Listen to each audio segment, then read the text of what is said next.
Who needs sunglasses when you have ND filters? Let's talk about it. But first things first, I need a haircut.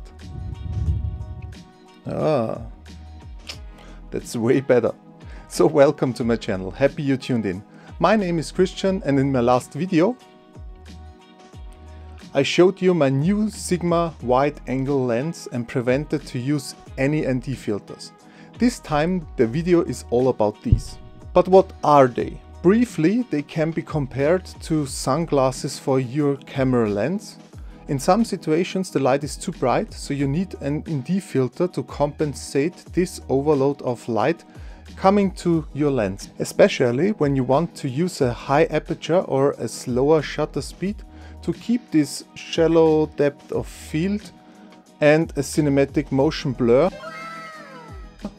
your eyes are used to see. But I will explain it to you all in detail during my sample shots later. I already own some, but there is always a slight shift to a warmer color and an X-cross pattern when it reaches the end. This happens because there is no physical stop at the end and there are literally two pole filters built in, which one turns against each other. The color shift could be corrected in post though. So I've ordered this new body. And as a disclaimer, this video is not sponsored and I bought it on Amazon myself. But let's focus on the K&F Nano-X True Color Variable ND2-32 filter. I've chosen this 70mm version and will use a step-up ring, this one, because my Sigma has a filter thread of 72mm on Amazon for around about 10 bucks, and I will link everything down below in the info box. This K&F filter has 5 stops and a fixed end point.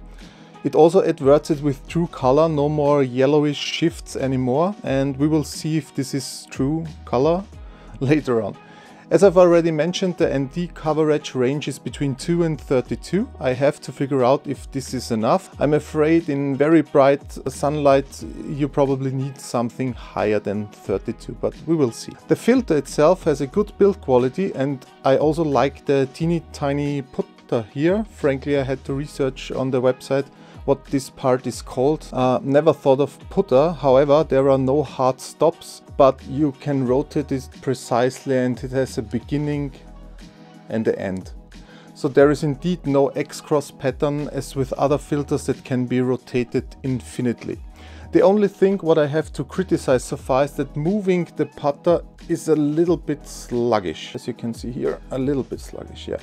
Of course this is subjective, but you can be sure that it will not move on its own. And as you have already seen in the unboxing intro, I like this case with this special mechanism. I just pull this cord and it slides out slowly. Very well done. Alright, I would say let's go outside, test it and make some comparisons. Alright, I would say let's go outside, test it and make some comparisons.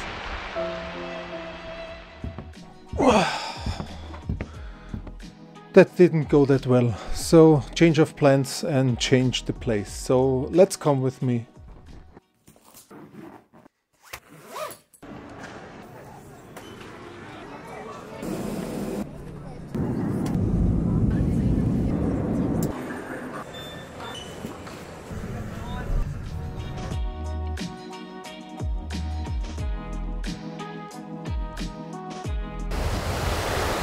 So as you can see, we've already changed the place and the location.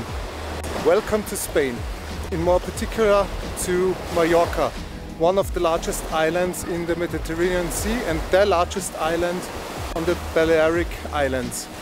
And look at this weather, it's awesome. Blue sky, wonderful temperature, and look at this sea view.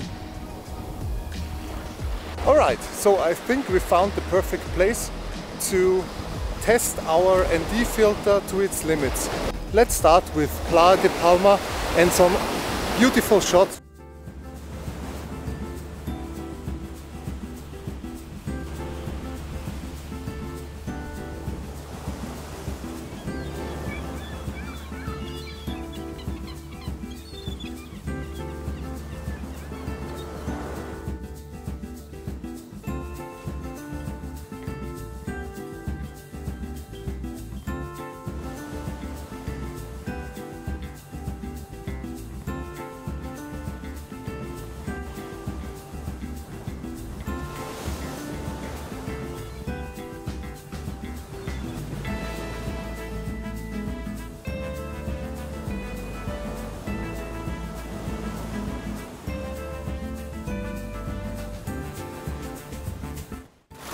Welcome to Palma, the beautiful capital of Mallorca.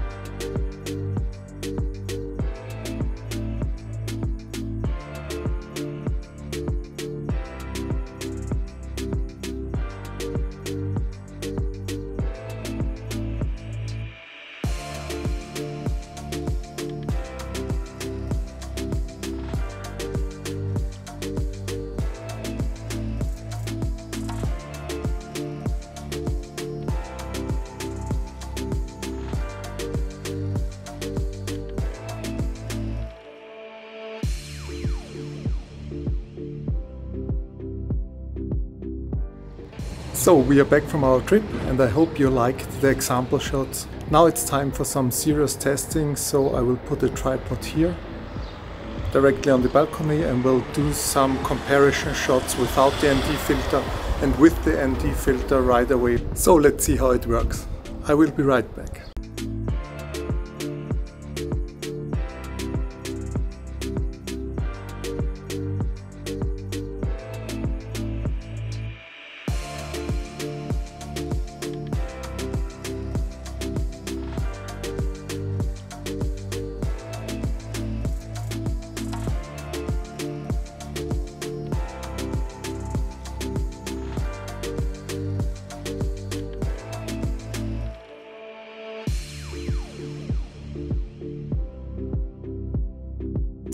Alright, I think this was enough test footage and results. So my conclusion, this is a hard one. I think the filter does a good job in mid and not so bright light conditions as designed. According to my not scientific tests, in very bright sunlight I didn't like the color transition in the blue sky and also the increased vignetting on especially 16mm aperture wide open. 28mm work better. This is almost not possible to correct in post, at least not for me. Therefore we would need other stronger ND filters with 64 or even 128, means at least 7 stops instead of just 5. Overall, it's a well designed and built filter with a better performance in mid-light scenarios with less shifts to warmer color tones. Is it an all-round run and gun filter for a bright summer day? Probably not. For this you would need additional stops and maybe one which could also handle wide angle lenses better on the lower end, 16mm. But for sure, it depends on you if ND2-32 Max is sufficient for your needs. Personally, I will use it in more controlled situations when you have time to set everything up and I'm more in the shade. But to be honest with you, during vacations, my current situation, where you change the location quickly, where your light condition changes all the time, I would accept also a loss in quality by using a faster shutter speed in order to maintain the high aperture for the blurry background. Means no ND filter at all. Recording in A mode on my Sony camera in aperture priority. That's it. Because what use is the best quality when you miss your shot, maybe an important memory, or you lose a lot of precious time in the post-production process you could use otherwise. Think about it. That's it, nothing more to add, except hopefully this video was interesting, informative and entertaining for you. If yes, please click that subscribe button and give this video a thumbs up to support my channel for YouTube algorithm purposes. I've also posted all the links to my camera gear in the description box down below.